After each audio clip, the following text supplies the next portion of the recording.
Blood all over me, blood all over me, blood all over me, blood all over me, blood all over me, blood all over me, blood all over me, blood all over me, blood all over me, blood all over me. I used to be extremely jealous of my sister. She had a house, a husband, a good job, and eventually a daughter that she named Millie. Up until her husband, Greg, started drinking. He would come home late, often coming home drunk. There'd be arguments about his driving and drinking. He seemed to go out more frequently and come home later, up until the point she received a phone call in the middle of the night from a police officer. He had wrapped his car around a tree. Unfortunately, he survived. Not that I wanted Greg to die, but I say he unfortunately survived because he was in a coma in the hospital for 3 weeks before he finally passed. Greg unconsciously had amassed about 30 grand in hospital bills that my sister really could not afford. Ever since then, she has been attempting to manage as a single mother working 2 jobs. Being a single mother, college student has a pretty limited social life. I have time to help my sister out by watching Millie twice a week while she works her second job. Living in a small enough town has its advantages. Naturally, news of Greg's passing and my sister's hardships was the talk of the community. This got the attention of a generous citizen. He offered her the second floor of a duplex that provides 2 bedrooms, a living room, kitchen, and bathroom, all for a price my sister could actually afford. Millie is 4, and she's been without a father for over 2 years now. She doesn't seem to realize what she's missing being so young when she's lost her father. But she's at the age where there are questions. It is not uncommon to take her to the store, and she asks why some people have more than just a mommy. My normal reply is that everyone has a mother as good as hers. Sometimes with sad and sideways glances from other people who overhear the conversation. Last night began as any other night. I let myself in my sister's place with the key she gave me just as she's grabbing her purse and saying goodbye to Millie. Millie, who was always happy to see me, runs up to me yelling my name, gives me a brief hug, and pulls me towards her plate kitchen, makes a plate of invisible food. I say goodbye to my sister. She says she'll be home by 11. After we were done playing with pretend food, I asked Millie if she was hungry for real food. "What do you want to eat, Millie?" I asked. Doritos," she cheered. "Those are not good dinner. How about some macaroni and cheese or a sandwich?" "No, I want Doritos." "How about this? I make you a sandwich with Doritos in it." This received another cheer as we reached our compromise.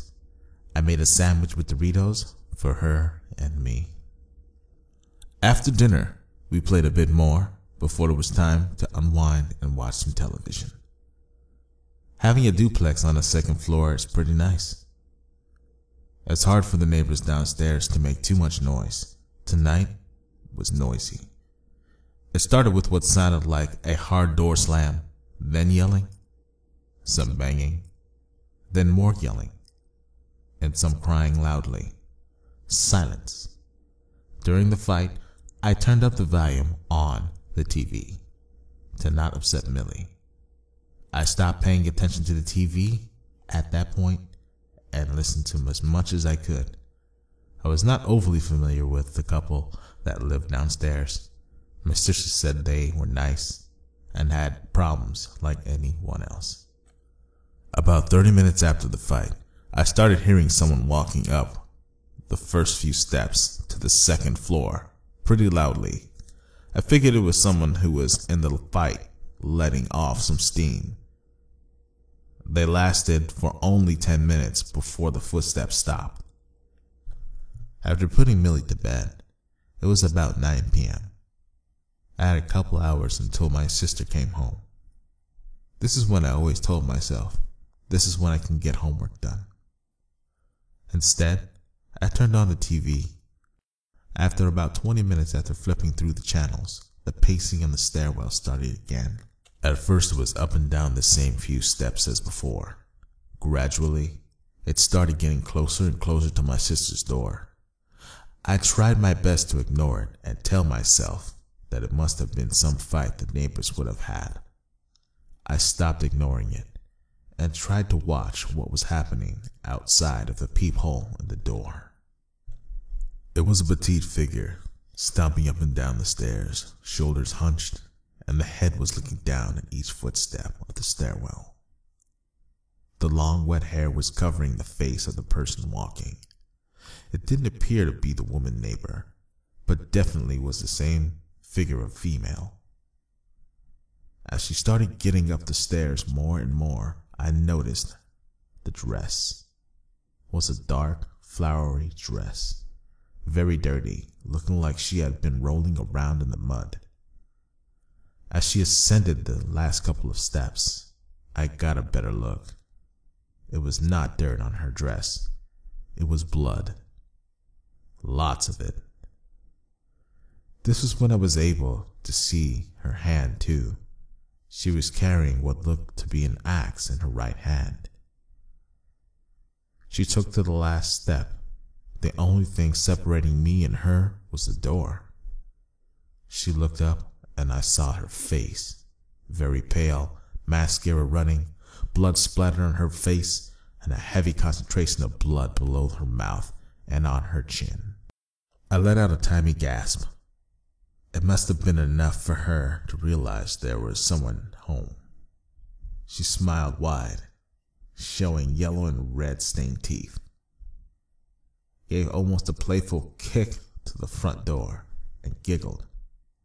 She then ran down the bottom of the steps, and I saw her turn around and started running back up. As soon as she started running, I made sure the lock was on and the deadbolt was in place. She was getting close, so I leaned against the door, ready for the impact. She hit the door, and it didn't budge much.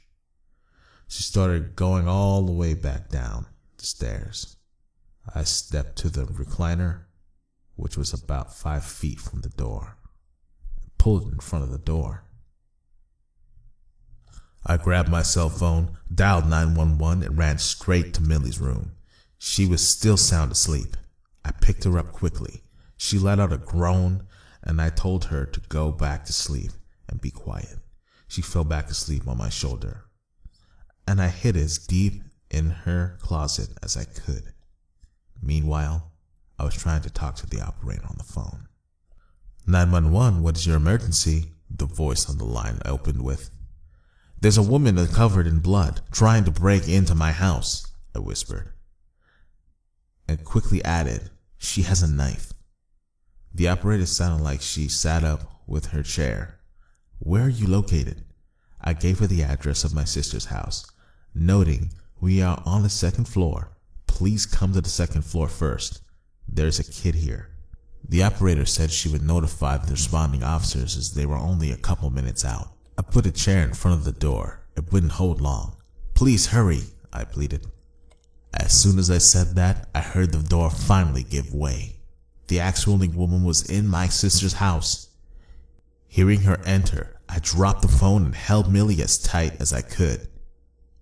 I could hear her slowly stomping through the house, the same way she was walking up the stairs. This time, I could hear the axe dragging on the ground. Next, I heard a loud crash and her continually chopping something while laughing crazily. Next was her opening a closet door and chopping at what I could figure were the coats in a coat closet. She only had my sister's bedroom and kitchen to search through before she got into Millie's room. She made her way through the kitchen. Dishes and other items broke and were thrown to the ground. Then she spoke in a low growl that sent chills through my entire body. I found you, but you're not supposed to be here. You are here, and I will find you.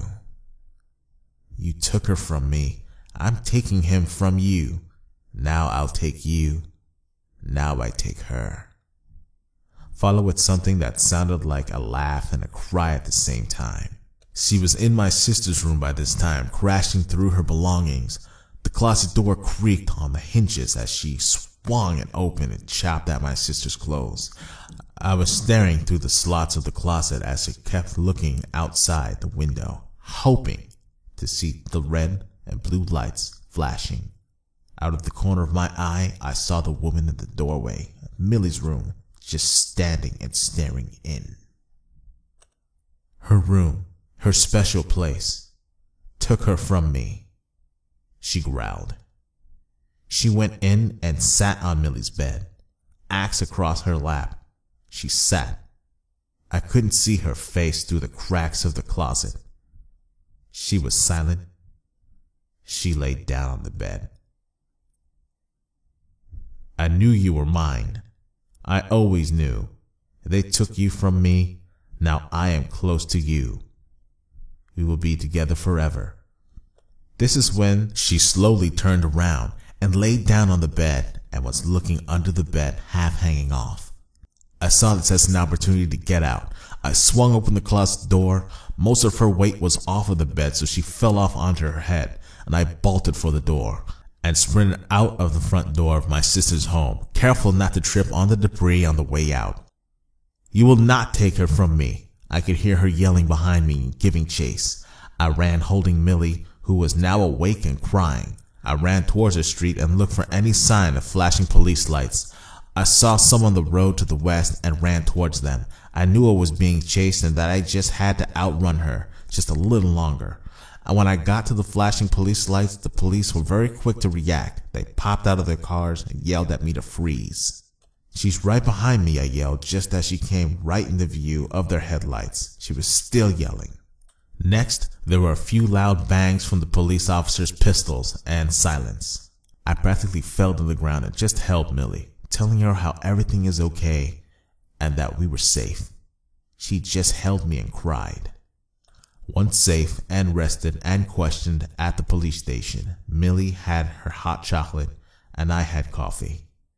We were sitting and waiting for my sister to show up. They said they called the restaurant where she was working and said she had left work about an hour before my 911 call. While we sat mostly in silence waiting for my sister to show up, Millie started crying. "Millie, what's wrong, sweetie?" I asked, feeling like I knew the answer would be that she was still scared. "The police hurt my friend," she said between sobs. "Your friend?" "Yes, the lady who was playing with us. She comes and visits me at night sometimes. We usually play until we play too hard and I cry and she has to run away." "I'm sorry, Millie. She can't play with you anymore," was all I could say. I turned and sat in silence for the rest of the night, shocked, and waited for my sister to show.